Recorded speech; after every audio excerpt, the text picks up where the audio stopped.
Imagine this: the world is in danger, and James Bond is up to the task of defusing the bomb set up by Dr. N. Meanwhile, his sweetheart Natalie finds the defusing code but needs to physically hand it over to Bond for him to disable the bomb.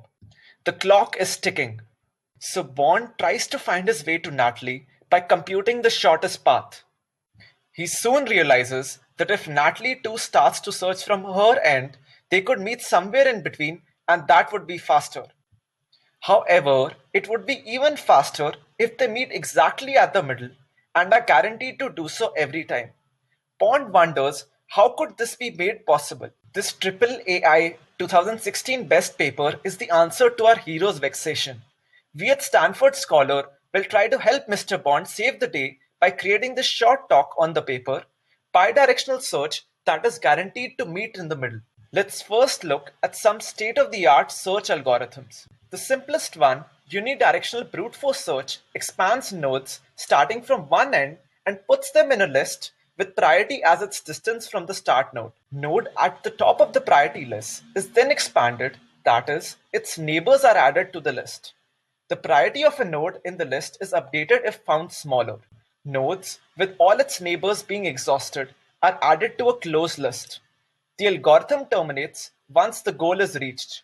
Dijkstra is an example of one such algorithm.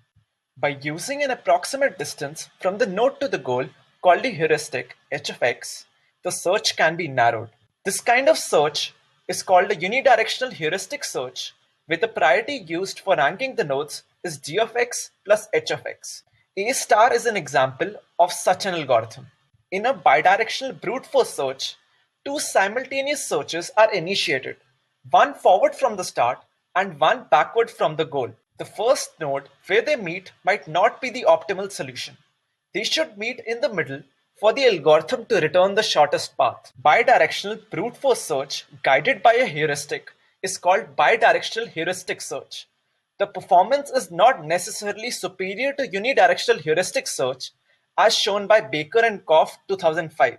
The lack of any comprehensive theory on bidirectional heuristic search was the main motivation behind this paper, and thus the algorithm was developed.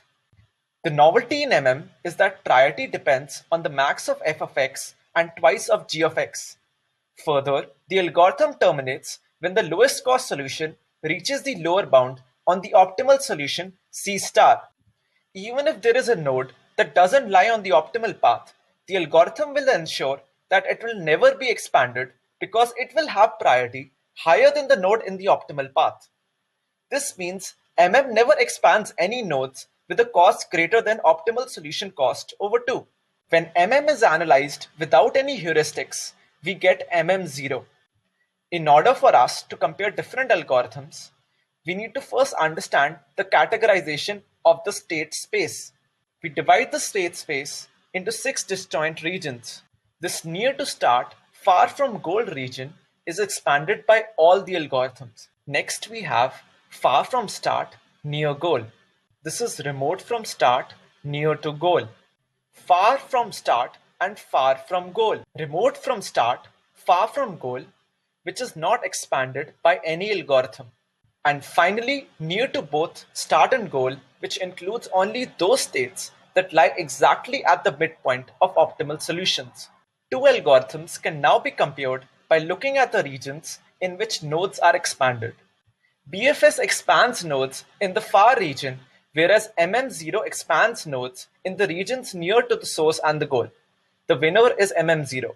With an accurate heuristic, the number of nodes expanded by A star will generally be less than MM0.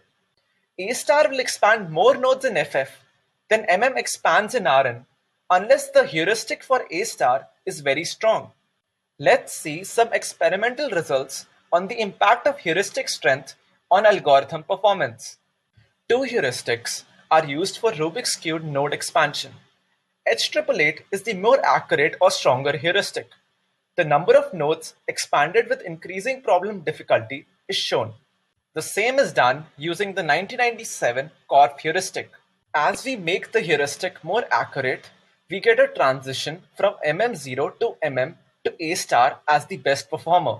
Hence, depending on the heuristics, Our hero has a range of algorithms that he can use to save the world. With this, we end the presentation. If you would like to view more of our talks, visit scholar.stanford.edu. Thank you.